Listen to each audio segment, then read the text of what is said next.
Assalamualaikum warahmatullahi wabarakatuh.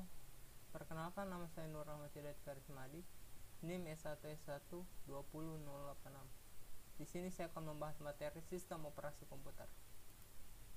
Pokok pertama yaitu sejarah sistem operasi. Sistem operasi telah berkembang selama lebih dari 40 tahun dengan dua tujuan utama. Pertama, sistem operasi mencoba mengatur aktivitas-aktivitas komputer untuk memastikan pendayagunaan yang baik dari sistem komputasi tersebut. Yang kedua, menyediakan lingkungan yang nyaman untuk pengembangan dan jalankan dari program. Pada awalnya, sistem komputer digunakan dari depan konsol. Perangkat lunak seperti assembler, loader, linker, dan compiler untuk meningkatkan kenyamanan dari sistem pemrograman. Tapi juga memerlukan waktu setup yang banyak.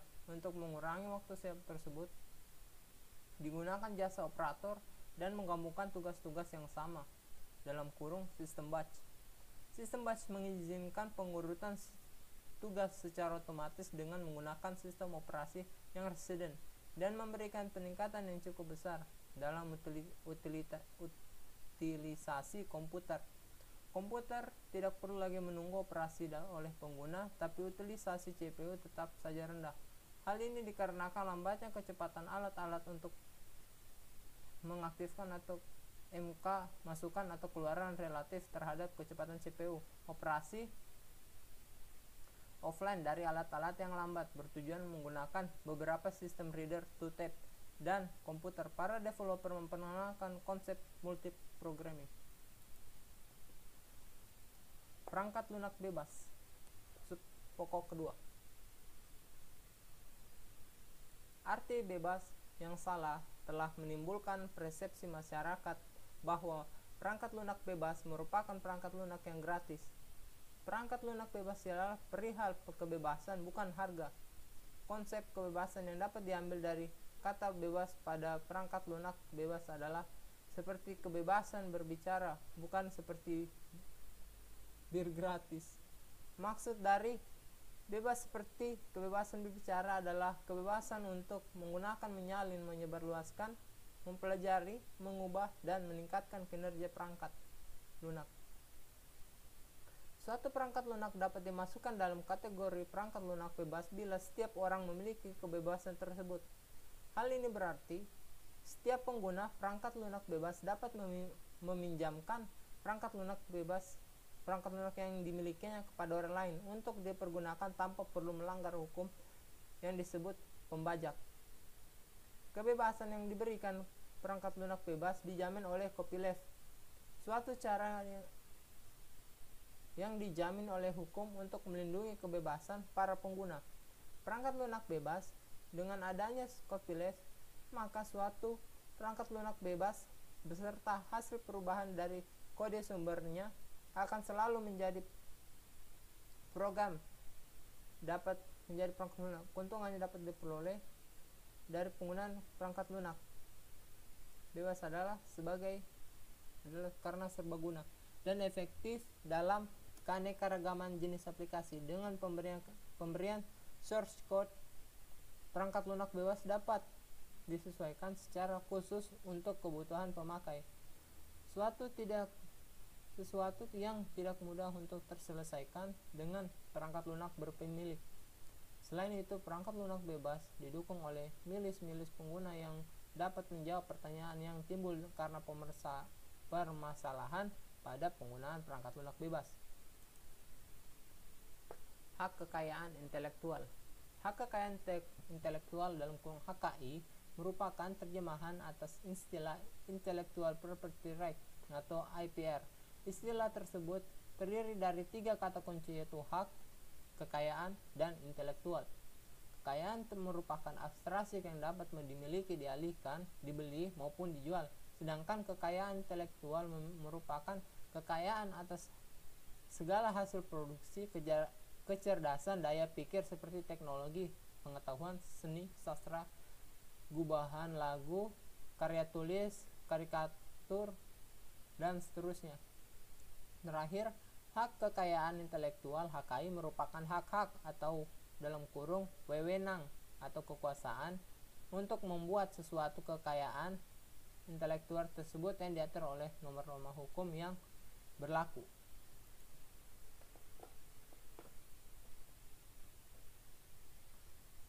Aneka ragam hak kekayaan intelektual. Yang pertama, hak cipta dalam kurung copyright. Hak cipta adalah hak eksklusif dari pencipta atau penerima hak untuk mengumumkan atau memperbanyak ciptaannya atau memberikan izin untuk itu dengan tidak mengurangi pembatasan-pembatasan menurut peraturan perundang-undangan yang berlaku. Yang kedua, paten. Paten adalah hak eksklusif yang diberikan oleh negara kepada investor atas hasil investasinya di bidang teknologi yang untuk selama waktu tertentu melaksanakan sendirinya invensi tersebut atau memberikan persetujuannya kepada pihak lain untuk melaksanakannya. Yang ketiga, merek dagang atau trademark. Merek adalah tanda yang berupa gambar, nama, kata, huruf-huruf, angka-angka, susunan, warna, atau kombinasi dari unsur-unsur tersebut yang memiliki daya pembeda dan digunakan dalam kegiatan perdagangan barang atau jasa. Rahasia dagang atau trade secret. Rahasia dagang adalah informasi yang tidak boleh diketahui oleh umum di bidang teknologi dan atau pebisnis yang mempunyai nilai ekonomi karena berguna dalam kegiatan usaha atau dijaga kerahasiaannya oleh pemilik rahasia dagang.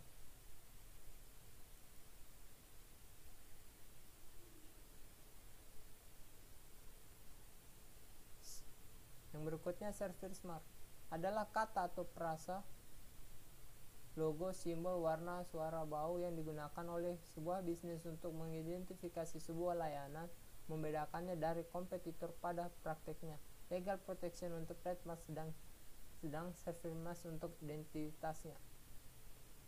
Yang berikutnya, desain industri. Desain industri adalah suatu kreasi untuk bentuk konfigurasi atau komposisi garis atau warna atau garis dan warna atau gabungan daripada yang berbentuk 3 dimensi atau 2 dimensi yang memberikan kesan estetis dan dapat diwujudkan dengan pola 3 dimensi atau 2 dimensi serta dapat dipakai untuk menghasilkan suatu produk, barang, komoditas, industri, atau kerajinan tangan. Yang berikutnya, desain tata letak sirkuit terpadu. Berdasarkan pasal 1 Undang-Undang Nomor 32 Tahun 2000 tentang desain tata letak sirkuit terpadu, ayat 1, sirkuit terpadu adalah suatu produk dalam bentuk jadi atau setengah jadi yang di dalamnya terdapat berbagai elemen dan sekurang-kurangnya satu dari elemen tersebut adalah elemen aktif yang sebagiannya atau seluruhnya saling berkaitan serta dibentuk secara terpadu di dalam sebuah bahan semikonduktor yang dimaksudkan untuk menghasilkan fungsi elektronik. Ayat 2, desain tata letak adalah kreasi berupa rancangan peletakan 3 dimensi dari berbagai elemen, sekurang-kurangnya satu dari elemen tersebut adalah elemen aktif serta sebagian atau semuanya interkoneksi dalam suatu sirkuit terpadu, dan peletakan 3 dimensi tersebut dimaksudkan untuk persiapan pembuatan sirkuit terpadu. Yang berikutnya, indikasi geografis. Indikasi geografis dilindungi suatu tanda yang menunjukkan daerah asal suatu barang karena faktor lingkungan geografis, termasuk faktor alam, faktor manusia, atau kombinasi dari kedua faktor tersebut, memberikan ciri dan kualitas tertentu pada barang yang dihasilkan. HKI perangkat lunak. Hak atas kekayaan intelektual perangkat lunak atau HKI PL. Perangkat lunak merupakan sebuah konsep yang seharusnya difahami semua pengguna perangkat lunak komputer, baik keperluan pribadi, keperluan otomatis perkantoran, maupun keperluan pengendalian sebuah instalasi nuklir yang canggih. Berikut akan diuraikan beberapa jenis lisensi perangkat lunak. Perangkat lunak berpemilik. Perangkat lunak yang berpemilik ialah perangkat lunak yang tidak bebas ataupun semi bebas. Seorang dapat dilarang atau harus meminta izin atau akan dikenakan pembatasan lainnya, sehingga menyulitkan jika menggunakan, mengedarkan, atau memodifikasinya. Perangkat lunak semi bebas. Perangkat lunak semi bebas adalah perangkat lunak yang tidak bebas, tapi mengizinkan setiap orang untuk menggunakan, menyalin, mendistribusikan, dan memodifikasinya dalam kurung termasuk distribusi dari versi yang telah dimodifikasi untuk tujuan tertentu dalam kurung umpama nirlaba balas kurung. PGP adalah salah satu contoh dari program semi bebas. Perangkat lunak semi bebas jauh lebih baik dari perangkat lunak berpemilik, namun masih ada masalah dan seseorang tidak dapat menggunakannya pada sistem operasi yang bebas. Public domain. Perangkat lunak public domain ialah perangkat lunak yang tanpa hak cipta. Ini merupakan kasus khusus di mana dari perangkat lunak bebas non-copyleft, yang berarti bahwa beberapa salinan atau versi yang telah dimodifikasi bisa jadi tidak bebas sama sekali. Terkadang ada menggunakan istilah public domain secara bebas yang berarti cuma-cuma atau tersedia gratis, namun public domain menggunakan istilah hukum yang artinya tidak memiliki hak cipta. Untuk jelasnya kami menganjurkan untuk menggunakan istilah public domain dalam arti tersebut serta menggunakan istilah lain untuk mengartikan pengertian yang lain. Berikutnya, freeware. Istilah freeware tidak terdefinisi dengan jelas, tapi biasanya digunakan untuk paket-paket yang mengizinkan retribusi tetapi bukan pemodifikasian dalam kurung, dan kode pemrogramannya tidak tersedia. Paket-paket ini bukan perangkat lunak bebas, jadi jangan menggunakan istilah freeware untuk merujuk ke perangkat lunak bebas. Yang berikutnya, shareware. Shareware adalah perangkat lunak yang mengizinkan orang-orang untuk meredistribusikan salinannya, tetapi mereka yang terus menggunakannya diminta untuk membayar lisensi. Shareware bukan perangkat lunak bebas ataupun semi bebas. Ada dua alasannya untuk hal ini, yaitu sebagian besar shareware kode programnya tidak tersedia, jadi Anda tidak memodifikasi program tersebut sama sekali. Shareware tidak mengizinkan seorang membuat salinan dan memasangnya tanpa membayar lisensi. Tidak juga untuk orang-orang yang terlibat dalam kegiatan nirlaba. Dalam prakteknya, orang-orang sering tidak mempedulikan janji distribusi dan tetap melakukan hal tersebut, tapi sebenarnya perjanjian tidak mengizinkannya.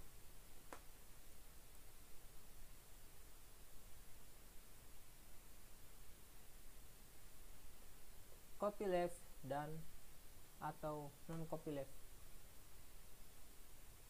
Perangkat lunak copyleft merupakan perangkat lunak bebas yang ketentuannya pendistribusiannya tidak memperbolehkan untuk menambah batasan-batasan tambahan jika mendistribusikan atau memodifikasi perangkat lunak tersebut. Sedangkan perangkat lunak bebas non-copyleft dibuat oleh pembuatnya yang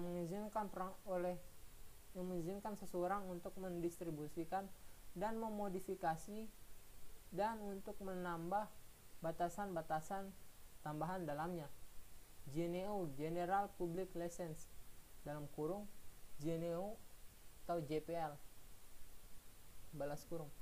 GNU JPL General Public License merupakan kumpulan ketentuan pendistribusian tertentu untuk mengkompilasikan sebuah program proyek GNU menggunakan sebagai perjanjian distribusi untuk sebagian besar perangkat lunak GNU.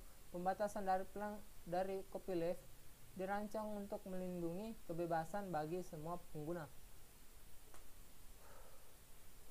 Bagi pihak GNU, satu-satunya alasan untuk membatasi substansi dalam menggunakan program ialah melarang orang lain untuk menambahkan batasan lain.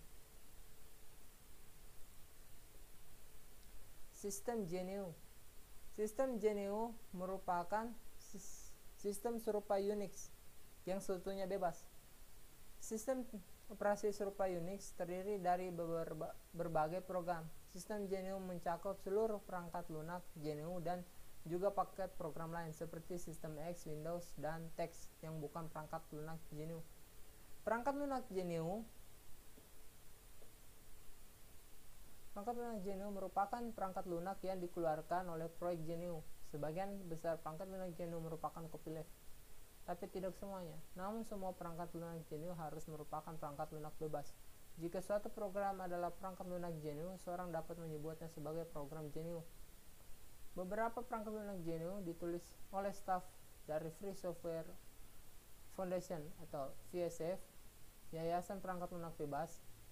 Namun, sebagian besar perangkat lunak GNU merupakan kontribusi dari para sukarelawan. Beberapa perangkat lunak dikontribusikan merupakan hak cipta dari Free Software Foundation.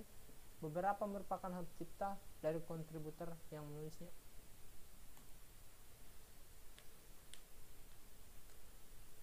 Perangkat lunak tanpa kepemilikan.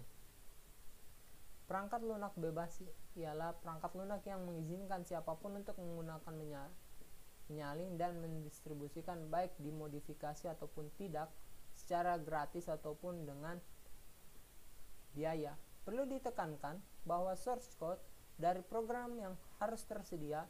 Jika tidak ada program, berarti bukan perangkat lunak. Perangkat lunak bebas mengacu pada kebebasan yang para penggunanya untuk menjalankan, menggandangkan, menyebarluaskan, mempelajari, mengubah, dan meningkatkan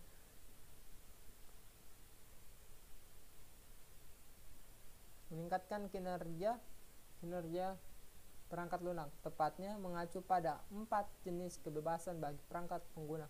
Perangkat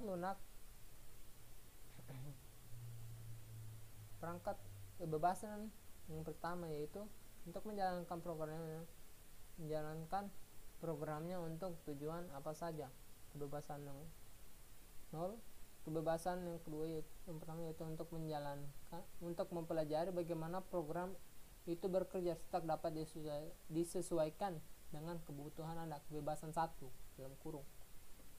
Akses pada kode program merupakan suatu prasyarat.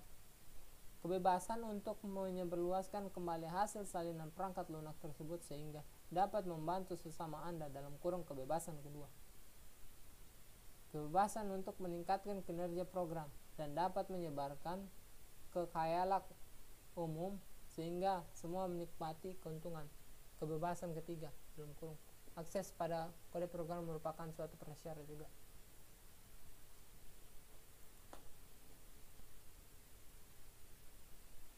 Open source software.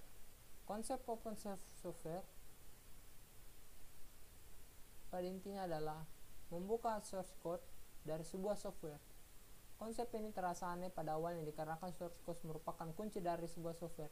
Dengan diketahui logika yang ada di source code, maka orang lain semestinya dapat membuat software yang sama fungsinya. Source code open source hanya sebatas itu, artinya dia tidak harus gratis.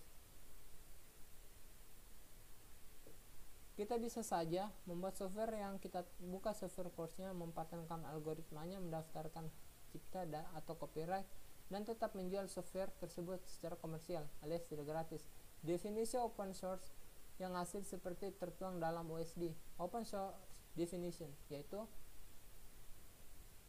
free redistribution yang pertama, yang kedua source code, yang ketiga derived works, yang keempat integrity of the author source code, yang kelima no discrimination against person or groups, yang keenam no discrimination against fields or of endeavor, yang ketujuh distribution of license, yang kedelapan license must not be specific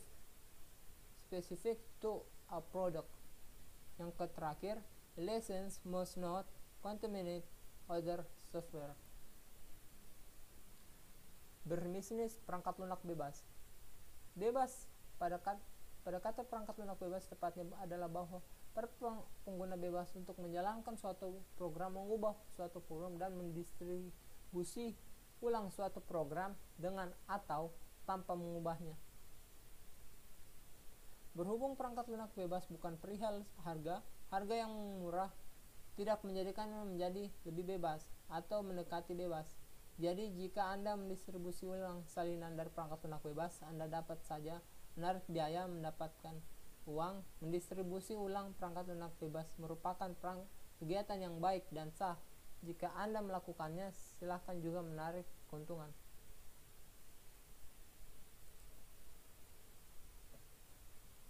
Berbisnis PLB. Beberapa bentuk model bisnis yang dapat dilakukan dengan open source. Yang pertama itu support atau seller. Pendapatan diperoleh dari penjualan media distribusi, branding, pelatihan, jasa konsultasi, pengembangan kostum, dan dukungan setelah penjualan. Yang kedua, loss leader. Suatu produk open source gratis digunakan untuk menggantikan perangkat lunak komersial. Yang ketiga, widget frosting. Perusahaan pada dasarnya menjual perangkat lunak yang menggunakan program open source untuk menjalankan perangkat keras sebagai driver atau lainnya. Accessorizing. Perusahaan mendistribusikan buku, perangkat keras, atau barang fisik lainnya yang berkaitan dengan produk open source, misalnya penerbitan buku O'Reilly. Service enabler. Perangkat lunak open source dibuat atau didistribusikan untuk mendukung ke arah penjualan service lainnya yang menghasilkan uang. Brand licensing. Suatu perusahaan mendapat penghasilan dengan penggunaan nama dagangnya. Sell it, free it. Suatu perusahaan memulai siklus produksinya sebagai suatu program komersial dan lalu mengubahnya menjadi produk open source. Yang terakhir, software franchising. Ini merupakan model kombinasi antara brand licensing dan super seller. Perangkat keras rahasia. Para pembuat perangkat keras cenderung untuk menjaga kerahasiaan spesifikasi perangkat mereka. Ini menyulitkan penulisan driver bebas agar Linux dan x86 dapat mendukung perangkat lunak baru tersebut. Walaupun kita telah memiliki sistem bebas yang lengkap dewasa ini, namun mungkin saja tidak di masa mendatang jika tidak dapat mendukung komputer yang akan datang. Library tidak bebas. Library terus yang berjalan pada perangkat lunak dapat menjadi perangkat bagi pengembang perangkat lunak bebas. Fitur menarik dari library tersebut merupakan umpan. Jika Anda menggunakannya, Anda akan terperangkap karena program Anda tidak akan menjadi bagian yang bermanfaat bagi sistem operasi bebas. Tepatnya, kita dapat memasukkan program Anda, namun tidak akan berjalan jika library-nya tidak ada. Lebih parah lagi, jika program tersebut menjadi terkenal, tentunya akan menjebak lebih banyak lagi para pemrogramer. Paten perangkat lunak. Ancaman terburuk yang perlu dihadapi berasal dari paten perangkat lunak yang dapat berakibat pembatasan fitur perangkat lunak bebas lebih dari 20 tahun. Paten algoritma kompresi LZW diterapkan 1983, serta hingga kini kita tidak dapat membuat perangkat lunak bebas untuk kompresi GIF.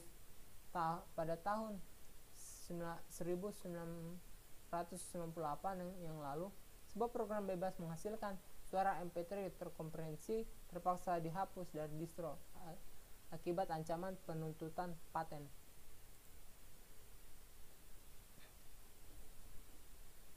Sistem operasi GNU atau Linux. Linux atau kernelnya saja adalah suatu sistem operasi komputer yang bermula dari proyek hobi Linus Torvalds, seorang mahasiswa dari Helsinki University, Finlandia. Linux sendiri terinspirasi Minix, suatu sistem Unix kecil yang dikembangkan Prof. Andro Tannenbaum dari Der Vrije University, Amsterdam. Linux versi 0,01 dikerjakan sekitar bulan Agustus 1991.